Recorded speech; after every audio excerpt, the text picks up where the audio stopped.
美国国务卿布林肯3号在一场活动上一改美国政府此前态度，突然大力点赞中国在斡旋乌克兰危机上发挥的重要影响力。与此同时，布林肯还声称希望能重新安排今年的访华行程。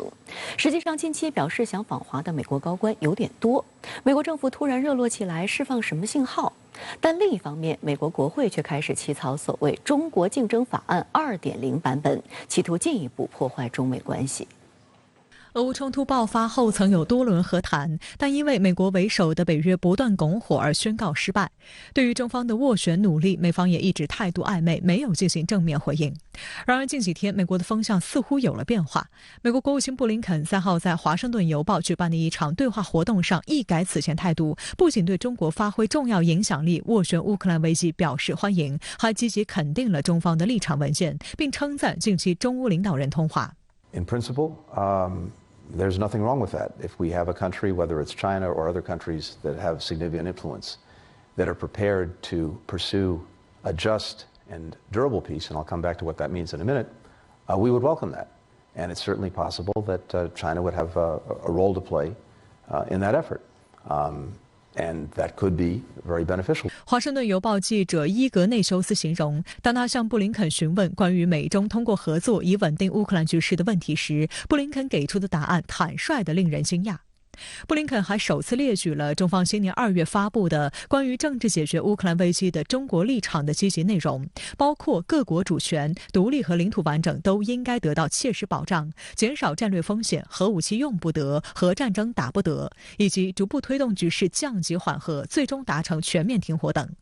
在活动现场，布林肯话锋一转，表示希望中方能够重新安排他的访华行程。华盛顿邮报认为，为访华铺路才是布林肯这次夸赞中方的真实意图。今年2月，布林肯以所谓气球事件为借口，声称取消访华的行程。We're in a competition with China. There's no secret about that. But we have a strong interest in trying to make sure that that competition doesn't veer into conflict. There's a clear demand signal from around the world that we manage this relationship responsibly, a demand signal on us, but also on Beijing. And that starts with engagement. That starts with communicating. At the very least, we need to have a floor under this relationship. We need to have some guardrails on it. And the way to do that is through engagement. 华盛顿邮报当天在报道中指出，拜登政府似乎正在权衡是否与中国合作，寻求通过谈判解决俄乌冲突。布林肯公开表达对中方可能扮演斡旋者角色的兴趣，其目的是想在美中两国竞争日益激烈的关系中定义他所谓的合作的篮子这一说法。该报还表示，最近几天，美国政府多位高级别官员都在私下向媒体放风称，美中可能会合作调解这场残酷的俄乌冲突。另有观察认为，美方外交系统或评估认为，假如美方缺席斡旋，有可能给美国的声望造成较大的负面打击。而美方在俄乌冲突中毫不掩饰地拉偏架，耗尽了信用，不具备单独调停的条件。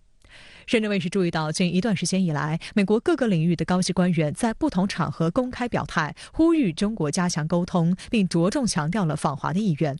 路透社3号独家报道称，美国总统气候问题特使克里当天在德国柏林参加彼得斯贝格气候对话会议间隙时透露，尽管眼下美中关系持续紧张，但他获中方邀请近期访华，就全球气候变化危机议题进行会谈。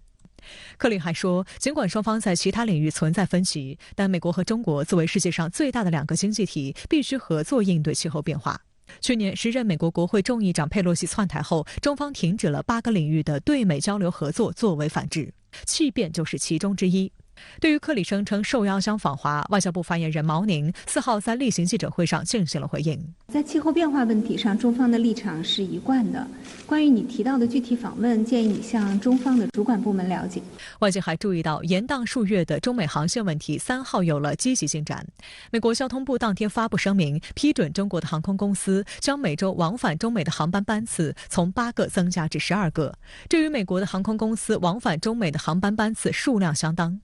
疫情期间，中美多条航线停航，但其后航空市场需求增大后，美方却以各种理由推诿，在恢复增加中美航班仪式上多次阻挠，造成机票价格激高，给中美人员往来增加阻力。英国金融时报认为，美方同意中国航空公司扩大赴美航班数量，是当前中美关系处于不稳定之时，美方对中方做出的小让步，标志着两国关系略有缓和。金融时报还报道称，美方将这一让步举动与美国高级别官员近期蓬勃的访华意愿挂钩。该报指出，最近几个月，多名美国政府事务官员陆续访问北京，实际上为财政部长耶伦和商务部长雷蒙多的访问进行准备，就等中美关系回暖后，这些更高级别官员的访华之旅顺利展开。拜登政府决策团队自己也很明显地认识到，如果和中国脱钩断链，对于美方无论是政治还是经济方面的众多利益都会构成较大的负面冲击。一方面呢，拜登政府本身呢也面临着很大的执政压力；另一方面，包括俄乌冲突，包括美国经济复苏这样一系列的问题呢，实际上也迫使拜登政府与中国呢保持必要的沟通乃至合作。但另一方面，素来扮演反华急先锋角色的美国国会仍在挑事，企图进一步破坏中美关系。参议院民主党人3号表示，为强化美国在科技、安全等问题上应对中国的能力，计划推出中国竞争法案 2.0， 将授权5年内投入超过1700亿美元促进美国科研。民主党参议院领袖舒默形容，中国竞争法案 2.0 将是芯片与科学法案的升级扩大版。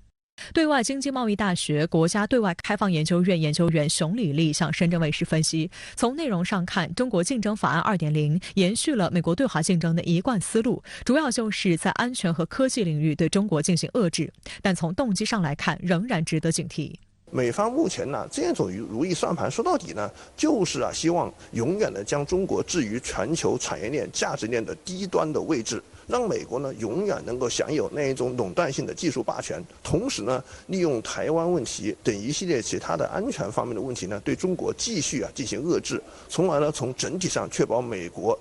的绝对的霸权优势地位。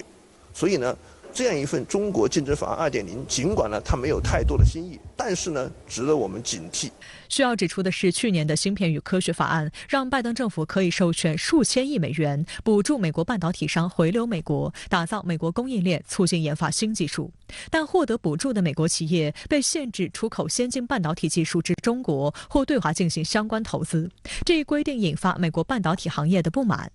A lot of investment that used to be in China, some of that has got to diversify out, is having an impact, and it's creating both challenges for business. CHIPS Act puts strains on U.S. Manufacturers and designers of semiconductors. It also puts strain on equipment makers, because part of this ban is also the shipping of equipment, the export of equipment.